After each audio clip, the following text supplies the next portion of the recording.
नमस्कार, मैं हूं अजय सिंह और आप देख रहे हैं देश मोर्चा न्यूज। इस वक्त दिल्ली में चुनावी माहौल चल रहा है और चुनावी माहौल के बीच हम इस वक्त पहुंचे हैं हरिनगर विधानसभा में दिल्ली की। और यहां पे एक अलग ही माहौल हमें देखने को मिला। हम आपको पब्लिक की जो बातें हैं वो भी सुनाएंगे, लेकिन उससे पहले हम यहां पर एक ऐसी पार्टी के पास बैठे हैं। एक संगठन है और पार्टी के सारे पदाधिकारी हैं हमारे साथ। तो उस पार्टी का नाम है, आप देख सकते हैं, भारतीय जवान किसान पार्टी। एक नई पार्टी है जिसने दिल्ली में अभी स्टार्टअप किया है और इसके साथ ही बड़ी बड़ी पार्टियां जो बीजेपी, कांग्रेस, आम आदमी पार्टी, इन सबको टक्कर देने की बात कर रही है। और इसी पार्टी के उम्मीदवार हैं हमारे साथ मोहनलाल भारद्वाज जी, और इनसे हम बात करेंगे कि आखिर इन्होंने इस पार्टी को क्यों चुना। इतनी बड़ी बड़ी पार्टियां हैं, सब पार्टियों को छोड़ के और भारतीय जवान किसान पार्टी को इन्होंने चुना और पार्टी ने इनको टिकट दिया। तो बहुत बहुत स्वागत है सर आपका। पहले तो मैं देश मोर्चा न्यूज का बहुत आभारी स्वागत करता हूं। सर, मेरा पहला सवाल है कि आपने इतनी बड़ी बड़ी पार्टियों को छोड़ करके और अभी भारतीय जवान किसान पार्टी को आपने ज्वाइन किया, तो आखिर आपने क्या देखा इस पार्टी में? मैंने ये देखा है कि इस आजकल सारी पार्टियां भ्रष्टाचार हैं और ये पार्टी फौजी किसान से मिलकर बनी हुई है। एक फौजी जिस तरह से देश के प्रति वफादार होता है, आप सभी जानते हैं, फौजी सेना में एक वफादार कहलाता है। इसी तरह से मैंने ये पार्टी को ज्वाइन किया है। सुनिए, आखिर बीजेपी में बहुत से ऐसे कैंडिडेट हैं और आम आदमी पार्टी 10 साल से है ही है दिल्ली के अंदर। तो आपके अंदर ऐसी क्या खासियत है जो लोग जो है अदर पार्टियों को छोड़ के और आपको चुने? जनता मेरे को इसलिए चुनेगी, जनता को विश्वास है। जिस तरह से सेना को पूरा विश्वास करती है जनता, इसी तरह से मैं एक सैनिक मैदान में उतरा हूं। तो अगर हम बात करें एक स्वास्थ्य, तो स्वास्थ्य में आपने कुछ नया सोच रखा है जो दिल्ली की जनता के लिए आप कुछ नई चीज़ें देंगे?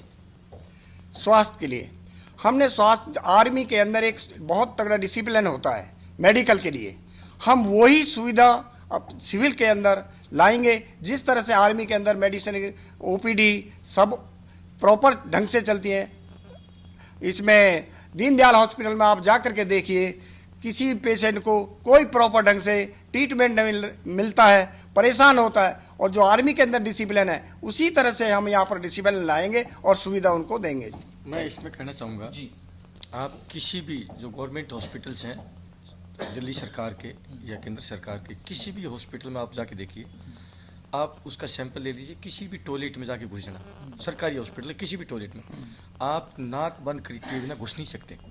आप आर्मी के हॉस्पिटल में किसी में भी जाइए, वहाँ एकदम फर्स्ट क्लास सुगंध आई मिलेगा। यानी कि वहाँ की साफ़ सफाई, वहाँ का इन्वायरमेंट, सैनिटेशन जिस लेवल का होता है, क्या उस बाहर की हमारे सिविल भाइयों को नहीं चाहिए क्या? ये जो सेना में जो हमें एक बिल्कुल डिसिप्लिन के तौर पे और जो सुविधाएं मिलती हैं, क्या वो हमारे सिविल के भाइयों क्यों नहीं मिलनी चाहिए? इसलिए संकल्प है इस पार्टी का। आज डायग्नोज के नाम पे दुनिया भर के डायग्नोज सेंटर चल रहे हैं, सीटी स्कैन, एमआरआई। आज एक भी सरकारी हॉस्पिटल मशीनें नहीं है, अरबों खरबों का जो है इसके ऊपर बजट लगाया जाता है, लेकिन उसके नाम पे, सुविधा के नाम पे जीरो है। बाहर लिख देते हैं 6-6 महीने की वेटिंग होती है। आप एम्स में जाके देखिए, एक पेशेंट को आज ज़रूरत है एमआरआई की, उसको ऐसे गंभीर समस्याएं होती हैं, लेकिन उसको 6 महीने का जो टाइम मिलेगा। आप बताइए वो बचेगा या मरेगा? आज ज़रूरत है, जो बाकी जगह भ्रष्टाचार का पैसा जाता है, उसको एक हॉस्पिटल में क्या 10-10 एमआरआई की मशीनें क्यों नहीं लग सकती? क्यों नहीं वहाँ पर 10 एमआरआई उसको करने वाले हमारे जो है ऑपरेटर क्यों नहीं होनी चाहिए? सीटी स्कैन क्यों नहीं होना चाहिए? अल्ट्रासाउंड क्यों नहीं होना चाहिए? आज देखिए पूरी लाइन लगी पड़ी है, पूरा उद्योग बना दिया है जो इसका मेडिकल इसको फैसिलिटी को। तो ये सारी चीज़ें अपने जितने गरीब जनता है उन भाइयों को हम देंगे। हम फौजी हैं और फौजी का वायदा होता है, फौजी ने जो वायदा कर दिया गर्दन जाए लेकिन जुबान ना जाए होती। तो ये पूरे देश में बदलाव की लहर है। और जो हमारे मोहनलाल भारद्वाज जी हैं, एक कमांडो हैं साहब, जिन्होंने अपनी पूरी जवानी देश की कारगिल जैसे युद्ध में दुर्गम पहाड़ियों में अपना जीवन बलिदान कर दिया हो, एक किस्म से पूरी लाइफ दे दी, वहाँ पर जवानी दे दी हो। ऐसा व्यक्ति, और एक तरफ ये चंगूलाल मंगूलाल पार्टियों के 10-10, 20-20 करोड़ में टिकट खरीद के लेकर आते हैं, क्या ये लोग जनता की सेवा कर सकते हैं? नेवर। इसलिए बदलाव जो है कहते हैं प्रकृति जो है बदलाव जो है प्रकृति का नियम है। ऊपर वाला कोई शक्तिमान है जिसने इन सैनिकों को सद्बुद्धि दी है। आज जो देश की हालात है, आज देश को ऐसे मुहाने पर लाके खड़ा कर दिया। आज मेरे देश में जो है गृह युद्ध कगार पर आ गया पूरा देश। हिंदू को मुसलमान से हिंदू को, मंदिर मस्जिद, भाई से भाई को, आज पूरे देश में हो क्या रहा है? इसलिए क्योंकि सेना में ऐसा वातावरण नहीं होता। सेना में तो ऐसा वातावरण होता है, हम सारे हिंदू मुस्लिम सिख ईसाई कंधे से कंधा मिला करके एक थाली में खाना करके दुश्मन के साथ लोहा लेते हैं साहब। आज इसीलिए ये पार्टी का जो उदय हुआ है, भारतीय जवान किसान पार्टी। सैनिकों का काम नहीं होता राजनीति करना, सैनिकों का काम होता है देश की रक्षा करना, और बखूबी हम लोग निभा के आए हैं, पूरी जवानी कुर्बान करके आए हैं साहब। इसलिए जो है आज ज़रूरत है, और मुझे पूरा यकीन है साहब, ये देश तो क्रांति वीरों का। याद करिए इन वीरों की कुर्बानी, भगत सिंह, सुखदेव, राजगुरु, मंगल पांडे, अशफाक उल्लाह खान, वो देश के वीर थे। आज ये हरिनगर की जो विधानसभा क्षेत्र है, उससे हमारे भाई मोहन भारद्वाज जी हैं। मुझे पूरा यकीन है जनता तुलनात्मक अध्ययन जरूर करेगी। एक तरफ देश का रक्षक है और एक तरफ देश के भक्षक है। देश को लूटने वाले हैं, एक तरफ बचाने वाला। अरे कहाँ राजा भोज, कहाँ गंगू तेली, कहाँ भ्रष्टाचारी लोग जो देश के अंदर नफरत फैला रहे हैं, देश को लूट के खा रहे। आज जरूरत है देश के अंदर बदलाव की, और जो है लहर, बदलाव की लहर बहेगी दिल्ली में। और यहाँ हरिनगर विधानसभा से जो माचिस का चुनाव चिन्ह है इनका 6 नंबर बैलेट पे, 6 नंबर पे, मुझे पूरा यकीन है कि इस बार हरिनगर में एक नया करिश्मा होगा। पूरे देश में एक डंका बजेगा हरिनगर विधानसभा का, कि हरिनगर के लोगों ने एक सैनिक का मान सम्मान किया। इस देश में जब भी कोई आपदा आती है, मैं एक चीज बताता हूँ, जब भी इस देश में कोई आपदा आती है और उस आपदा में किसी प्रकार की हो, भूकंप हो, बाढ़ हो, दंगा हो, आग लग जाए, आतंकवादी आ जाए, कोई कुओं में गिर जाए, कोई पहाड़ में फंस जाए, और जहाँ पर सरकार के हाथ खड़े हो जाते हैं, ये सारा सरकारी मशीनरी फ्लॉप हो जाता है, वहाँ पर एक विकल्प बचता है। वहाँ पर लास्ट विकल्प क्या बचता है? सेना बचती है।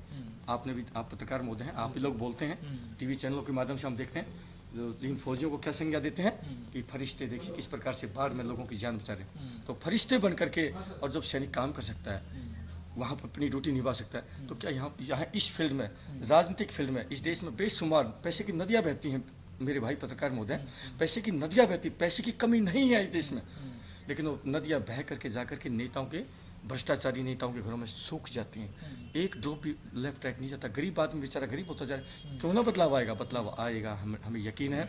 जो प्रमाणित लोग हैं, तो पूरा देश, इस देश में आज एक ही महकमा ऐसा है जो सेना, जिसको पूरा देश का बच्चा नाज करता है, क्योंकि वो हम लोग प्रमाणित हैं।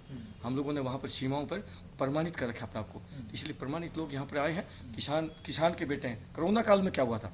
कोरोना काल में हिंदुस्तान के सारे विभाग, सारी फैक्ट्री बंद थी, सिर्फ 2 ही फैक्ट्री चालू थी, एक सेना की और एक किसान की और एक जवान की। किसान अपने खेतों में मुस्तैद था, अन्न पैदा किया, सब्जी पैदा करी और शहरों में भेजा, घी दूध जो भी सारी चीज़ें, और यहाँ शहरों के लोगों ने वहाँ पर अपना जीवन व्यापन किया। और दूसरा हमारा जवान था, वो सीना तान के हमारे सरहदों पर डटा रहा साहब। आज हम यहाँ पर दिल्ली में बैठे हैं, आज 7-8 डिग्री टेम्परेचर पहुँचता, उसी में हमारे हाथ पैर कांपते हैं। और ये हमारे फौजी, हम लोग वहाँ पर कहाँ माइनस, जहाँ पर इतना कम से कम 3-3, 4-4 फुट तक बर्फ में, आपने देखा होगा, सीन देख बहुत सारे आते हैं वहाँ, ऐसी दुर्गम पहाड़ियों में हम अपनी जीवन जो है पूरा जवानी न्यौछावर करते हैं। तो क्यों नहीं बदलाव आएगा? मैं चाहूँगा, कुछ सवाल हमारे साथ बैठे हैं, इनसे भी करिए, कुछ ये भी हैं, मैं तो बोलता ही मैं शाम तक। अगला सवाल मेरा है क्राइम का, क्योंकि दिल्ली के अंदर क्राइम बहुत ज़्यादा बढ़ रहा है, महिलाओं में, और बहुत सारे मर्डर्स हो रहे हैं, आए दिन नई स्टोरियाँ देखने को सामने आ रही हैं। उस पर आप कैसे कंट्रोल करेंगे? जब हम इंटरनेशनल के क्राइम को रोक सकते हैं, ये तो नॉर्मल है हमारे लिए, इसको तो हम नॉर्मल है, इसको हम कर लेंगे। जो इंटरनेशनल के क्राइम को रोक सकती है सेना, और सेना के जवान हमें, उसको इधर को तो आराम से हम रोक सकते हैं इसको। अगर हम बात करें दिल्ली में सबसे बड़ी समस्या है अगर, तो ट्रैफिक है। एक आम आदमी जो जूझता है वो ट्रैफिक से जूझता है। उसके लिए आप क्या व्यवस्था है आपके पार्टी के अंदर, या आपने क्या सोच रखा है? ट्रैफिक पुलिस का काम होता है ट्रैफिक को कंट्रोल करना, मैनेज करना, लेकिन वो हो ही नहीं रहा, क्योंकि नेताओं को चाहिए पैसा, उनको तो उगाही करनी है। आप देखना दिल्ली के अंदर ट्रैफिक पुलिस का जो कांस्टेबल है, जो भी वहाँ स्टाफ है, वो चौक चौराहे पर नहीं खड़ा, लाल बत्ती पर नहीं खड़ा, वो 200 मीटर आगे जो है अपना उगाही कर रहा है, पैसा कलेक्ट कर रहा है, चालान काट रहा है। क्योंकि इस दिल्ली के अंदर क्या है, दिल्ली के अंदर क्या है कि पुलिस वालों को जो टैक्स, ये चालान काटते हैं, उसमें उसकी परसेंटेज है, उसको पता है शाम तक मैं जितने नंबर ऑफ चालान काटूंगा उतना ही मेरे को शाम को पैसा मिलेगा। तो वो कंट्रोल क्यों करेगा?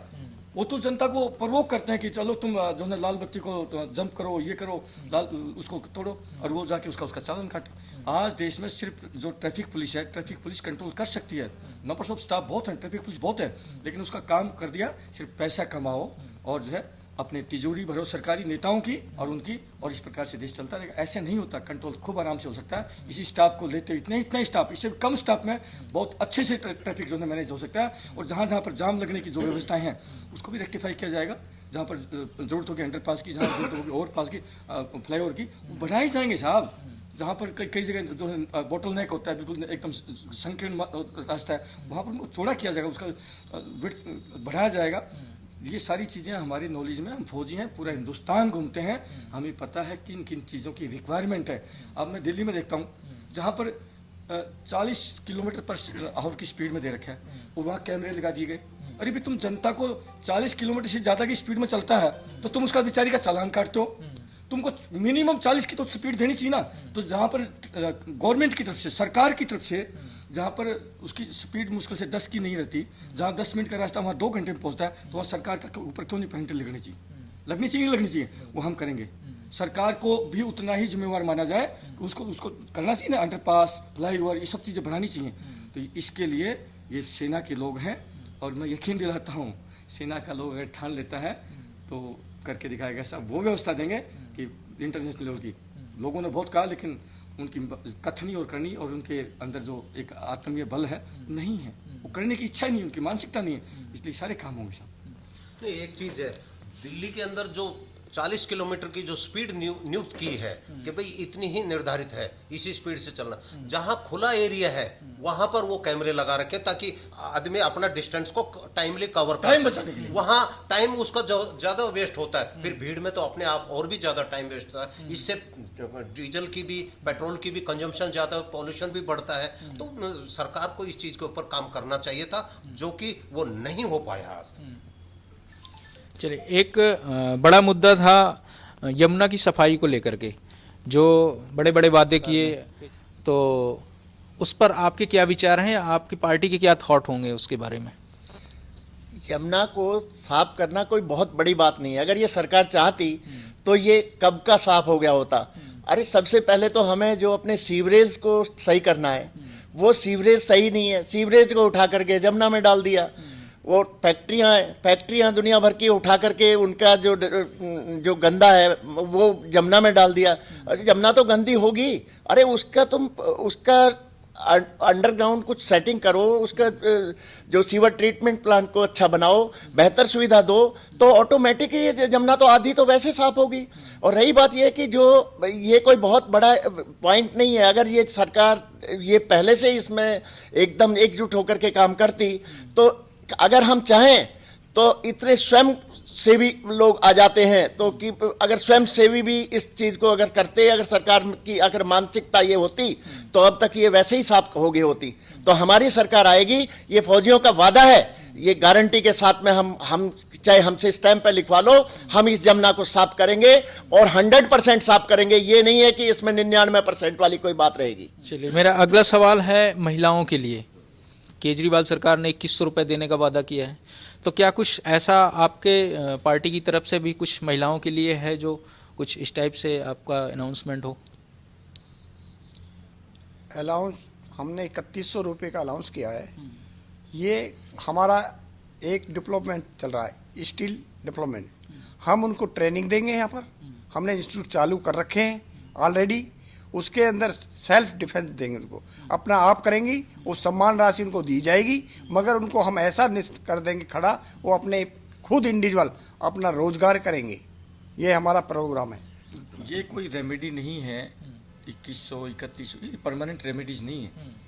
उन लोगों को स्वावलंबी बनाया जाएगा। हमारे पास बहुत सारी टेक्निक्स हैं जिसके माध्यम से हम उनको स्वावलंबी बनाएंगे।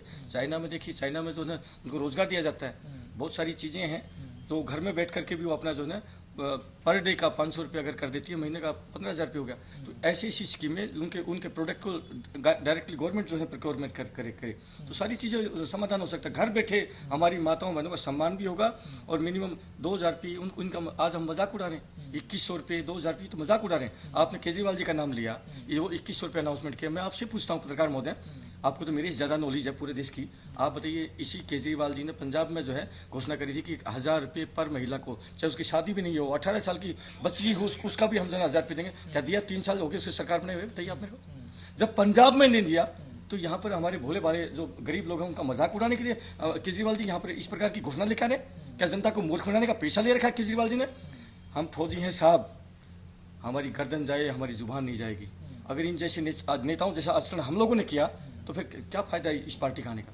इसलिए हम यकीन दिलाते हैं, हमारी एक टाइम बिंग जरूर हम लोगों ने कहा है एक कुछ सम्मान राशि, ताकि उनका घर का गुजर बसर हो, क्योंकि हम गरीब तबके से आते हैं, हमें पता है गरीबी क्या होती है, हम गरीबी तबके से आए। इन लोगों को पता नहीं है, तो सिर्फ मजाक उड़ाने के लिए और उनके वोट बैंक को लूटने के लिए ये इस प्रकार की जो है स्कीम लेके आते हैं। लेकिन सही मायने में उनका इलाज करना पड़ेगा। एक पेड़ है, एक पेड़ की जड़ में अगर कोई रोग लगा है और पत्तों पर आप अगर दवाई छिड़केंगे तो उससे दवाई उसकी उस बीमारी ठीक नहीं होगी। तो पेड़ की जड़ में ही उसकी ठीक करनी पड़ेगी। रियली में इस देश के अंदर स्वावलंबी बनाना पड़ेगा, लोगों को रोजगार देना पड़ेगा, लोगों को जो है अपने पैरों पर खड़ा करना पड़ेगा। यदि कहते हैं हमारे यहाँ नॉर्मल भाषा में, यदि किसी से दुश्मनी निकालनी हो तो उसके बच्चों को फ्री की चीज़ की लत लगा दीजिए, उसको बर्बाद हो जाएगा, आपकी दुश्मनी निकल जाए। यानी कि आज देश को बर्बाद करने पर तुले हुए देश के नेता। आज इस दिल्ली के अंदर कम से कम 60 से 70 हज़ार करोड़ का बजट है, सबसे ज़्यादा हिंदुस्तान में। अगर टैक्स कलेक्शन हो तो दिल्ली में होता है, और दिल्ली में उस टैक्स के पैसे को सिर्फ थोड़ा बहुत रबड़ी के तौर पर बांट करके इधर उधर बस फ्री की टिकट दे दी, ये कर दिया, और पूरे पैसे को डाइजेस्ट कर लिया जाता है दिल्ली की सरकार द्वारा, ये डाका मार दिया जाता है। तो आज उसको बचाने के लिए फौजियों ने कमर कस ली भाई।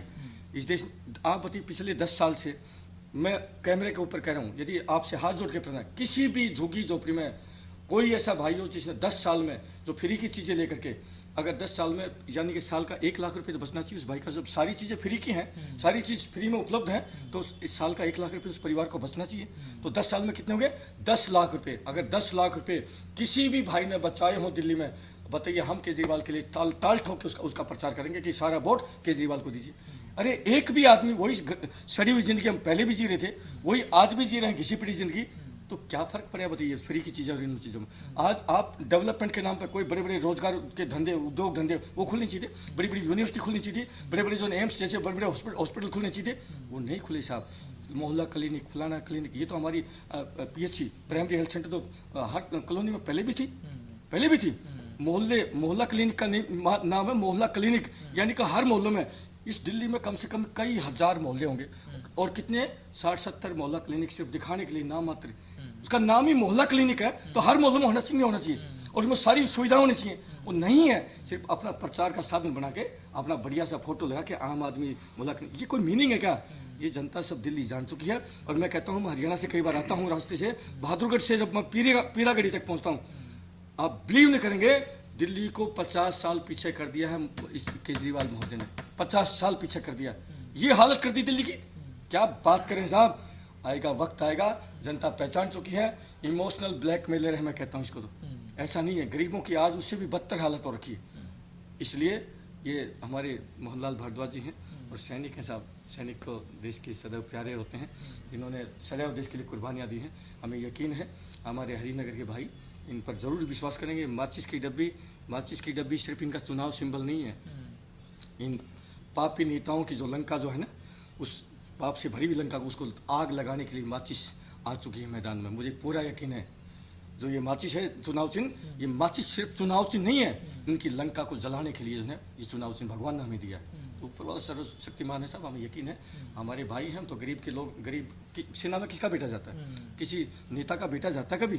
सेना में गरीब का बेटा जाता है, किसान का जाता है, मजदूर का जाता है। तीन है देश की धरती पुत्र। किसान धरती का सीना चीर के अन्न पैदा करता है, पूरे देश का पेट भरता है, और उस किसान का बेटा, गरीब का बेटा सीमाओं पर, बॉर्डर पर डट के खड़ा होता है, साथ ही तान के दुश्मन की छाती पर, तब जाकर के देश सुरक्षित होता है साहब। जो भी हमारे भाई हैं, व्यापार धंधे करते हैं, रात की चैन की नींद सोते हैं, सिर्फ हमारे सैनिकों के बदल सोते हैं साहब। ये तो लुटेरे इनके चाहें तो ये तो देश को जहर देके मार देते हैं नेता तो। लेकिन आज होगा ये हालत, अगर अभी भी देश नहीं जागा तो देश को ऐसी कगार पर ले जाके छोड़ देंगे, देश में ग्रह युद्ध होगा, ग्रह युद्ध, और नेता एक भी नहीं मरेगा, नेताओं तक तो कंकर भी नहीं पहुंचेगा साहब, आम आदमी कट के मर जाएंगे। ऐसी भावनाओं को इन्होंने जहर घोल दिया देश में। जैसे सेना होता है ना, शेर बन के जिएगा, टाइगर बन के, वहाँ पर शेर और बकरी सेना में एक ही घाट पर पानी पीते, ऐसा होना चाहिए सेना, ऐसा होना चाहिए देश में। मेरा अगला सवाल है नौजवानों के लिए, कि आखिर दिल्ली के जो नौजवान हैं उनके लिए आपके पास क्या कुछ नया प्लेटफॉर्म है, क्या रोजगार देंगे, उसके बारे में क्या कहें? देखिए, मैं फिर कह रहा हूँ, उदाहरण के तौर में एक उदाहरण देता हूँ। एक कोई गवर्नमेंट प्रोजेक्ट निकलता है, कोई बड़ा हाईवे निकलना है, उसमें कई हजार करोड़ का वो जो है ना हाईवे निकल रहा है, उसमें एक ठेकेदार को देते हैं। और ठेकेदार कौन है? वो नेताओं का रिश्तेदार है। इन्होंने अपनी कंपनियां बना रखी हैं, वो एक ही आदमी के पास जाएगा। अरे हमारे बना कौन रहा है? हमारे बहुत सारे इंजीनियर हैं, बड़े बड़े इंजीनियर, वो इंजीनियर उसमें सारा काम करते हैं, लेबर काम करते हैं। तो हम ऐसे समूह बनाएंगे, हम अगर 2000 इंजीनियरों का हमने समूह बना दिया और वो ठेका तो उन्हीं को दे दिया, उन्हीं के नाम से हमने गवर्नमेंट ठेका छोड़ दिया, तो कितने लोगों का घर बसेगा? इस प्रकार की बहुत सारी सुविधाएं हैं जो हम करने जा रहे हैं। हमारे पास जो है, हमारे एक राजस्थान से सैनिक हैं, रेखराज जी, जो कि हमारे पंखा बनाने की, इस प्रकार की बहुत सारी इंडस्ट्रीज भी यहाँ पर ट्रेनिंग देते हैं। हमारे पास सामान रखे हैं, हमको दिखाएंगे, स्किल डेवलपमेंट का काम भी करेंगे, ताकि हमारे बच्चे पैरों पर खड़े हों। भाई, हम किसी की नौकरी के लिए लाइन लगा के नौकर क्यों बना? हम मालिक बनाना सिखाएंगे पूरे देश को। इन्होंने तो नौकर बना दिया, इन्होंने तो भिखारी बना दिया, हाथ फैलाना सिखा दिया। हमारे पहले बड़े बुजुर्ग कहते थे हाथ ऐसा नहीं करना, हाथ ऐसा रखो। तो इन्होंने पूरी देश की मानसिकता को चेंज कर दिया, भिखारी बना दिया पूरा देश। हम फौजी हैं, हम भिखारी नहीं बनाएंगे, हम देश को राजा बनाएंगे। चलिए, ये थे इनके मुद्दे और जो आप लोगों ने सुना। और ये पार्टी जो है वो भारतीय जवान और किसान दो को मिलके और बनाई गई है, भारतीय जवान किसान पार्टी। फिलहाल इस वीडियो में इतना ही। और आप लोग क्या सोचते हैं इनके बारे में, इनके मैनिफेस्टो के बारे में, वो कमेंट करके ज़रूर बताइएगा जी। मैं इतना और कहना चाह रहा हूं कि आम आदमी पार्टी ने जब से इस दिल्ली की सत्ता को संभाला है, इस दिल्ली को वेनेजुएला देश की तरह से तर्ज पर बना दिया। क्योंकि ये फ्री फ्री की जो रेवड़ियां बांट करके लोगों को निकम्मा बनाया जा रहा है, भारत को मतलब किसी भी तरक्की के रास्ते से परे हटाया जा रहा है, ताकि तुम कुछ ना जान सको और आपके ऊपर दूसरा कोई आकर के, बाहरी देश वाला आकर के आराम से आपको काबू कर ले, आप उनके लेबर बन करके उनका काम करें, और इस प्रकार का वो कर दिया। तो हमारे पास जो है, हम नौजवानों के लिए स्किल डेवलपमेंट के, जैसे कि पंखा बनाने के घरेलू उद्योग जैसे, हर घर के अंदर कोई ना कोई उद्योग का जो है काम करेंगे। जैसे कि फैक्ट्री के अंदर 50 किस्म की एक मारुति कार जैसे तैयार होती है, तो उसके हजारों पार्ट्स होते हैं, तो उन हजारों पार्ट्स को डिवाइड किया जाएगा। ये फलानी जगह पर, ये गांवों के अंदर या शहरों के अंदर अलग अलग घरों में दे करके वहां तैयार करके, और इनको फिर फैक्ट्री के अंदर दे, वहां वो लोग असेंबल करें और उसका डेवलप करेंगे। तो इससे कितने लोगों को रोजगार मिलेगा? हम उस प्रकार का नियम लगाएं। मैं एक लास्ट में अपील है मेरी, सारे आपके जितने भी श्रोतागण हैं, आपके चैनल के, आपके जो फॉलोअर्स हैं, उनसे मेरा हाथ जोड़ के प्रार्थना है, हम फौजी लोग हैं, और फौज में जितने भी लोग होते हैं वो सारे भावनात्मक होते हैं, और कोई भी भलाई का काम सिर्फ भावनाओं से होता है। ये इनके अंदर नेताओं में शातिरता है, और शातिरता से सिर्फ देश को मूर्ख बनाया जा सकता है। मेरा कॉन्टैक्ट नंबर है 8368002355। मैं आपसे अपील करता हूँ, यदि आपको हमारे विचार, हमारी भावनाएं, हमारी मानसिकता आपको अच्छी लगी हो, तो इस वीडियो को हर हिंदुस्तानी भाई तक पहुँचा दो, इतना फैला दो ताकि हर देशवासी तक हमारा वीडियो पहुँचे। और ये हमारे मोहन भारद्वाज जी हैं, आपके एक एक दान के पैसे से, एक एक रुपया भी अगर आप देते हैं तो हम उससे चुनाव लड़ सकते हैं। हमारा जो है स्कैनर भी है साहब का, और हरिनगर विधानसभा में हमारा जो है आप मोहन भारद्वाज जी लड़ रहे हैं। आपसे अपील है, सैनिकों ने सदैव देश के लिए दिया है, अपनी जीवन पूरा कुर्बान करके आ जाते हैं। आपसे अपील है, एक बार ये सैनिक भाई आपसे कुछ जो है मांगने आए हैं। बहुत बहुत धन्यवाद। कॉन्टैक्ट नंबर बता दिया है 8368002355। आपसे अपील है, आप फ़ोन करिए। और इस पार्टी में मैं पार्टी का राष्ट्रीय कार्यकारी अध्यक्ष भी हूँ, और जो भी भाई ईमानदार, वफादार और देश के लिए कुछ, जिसकी छाती में आग धधक रही हो, मैं उसका स्वागत करता हूँ। आइए ईमानदारी से, हम आपको टिकट देंगे, हम आपको अच्छा नेता बनाएंगे। आप मिलकर के, हम सब आप मिलकर के इस देश को बचाना है इन राक्षस रूपी नेताओं से। इन्हीं चंद शब्दों के साथ आप सभी को प्रणाम, नमस्कार। इसके साथ साथ ही मैं भी बताना चाहता हूं, मैं हरियाणा प्रदेश से आता हूं, और भारतीय जवान किसान पार्टी का मैं हरियाणा प्रदेश अध्यक्ष हूं। प्रदेश अध्यक्ष होने के नाते मैं पूरे भारत के प्रत्येक नागरिक से निवेदन करता हूं कि जो अपने दिल के अंदर जो सैनिक सच्ची भावना और राष्ट्रभक्ति की भावना रखता है, वो हमारे साथ मिले और हमारी पार्टी में शामिल हो, ताकि हम राष्ट्र को सर्वप्रथम पर ले जा करके पूरी दुनिया के अंदर हम विश्व गुरु का जहां सवाल आता है, हम वो विश्व गुरु के रूप में उसको दर्जा दिला सकते हैं। तो मैं भी अपना नंबर छोड़ता हूं। मेरा नंबर है 9992367860। लालचंद यादव मेरा नाम है, और आप उसके ऊपर हमें संपर्क कर सकते हैं और इस पार्टी के अंदर जुड़ करके अपने देश का नाम ऊंचा कर सकते हैं। मैं सभी देशवासियों से एक रिक्वेस्ट कर रहा हूँ कि जिस तरह से एक पार्टी बोलती है संविधान खतरे में, एक पार्टी बोलती है अपना धर्म खतरे में, ये धर्म खतरे में नहीं है, ना संविधान खतरे में है तो इनकी कुर्सी खतरे में। मैं इसलिए सभी देशवासियों से अपील करता हूँ, इसलिए क्योंकि फौजी ना हमारा कोई धर्म है, सब है, हमारा एक ही धर्म है, हिंदू मुसलमान सिख ईसाई है, हम सब आपस में भाई। कि जैसे हम अपने आर्मी के अंदर हिंदू गुरुद्वारे में भी जाएगा, मस्जिद में भी जाएगा, चर्च में भी, इसी तरह से मुस्लिम अपने मंदिर में भी आते हैं हमारे, हम उनके साथ, हम भी वही भाईचारा समाज में लाने के लिए तैयार हैं और ये माहौल हम रखेंगे यहाँ। जय हिंद।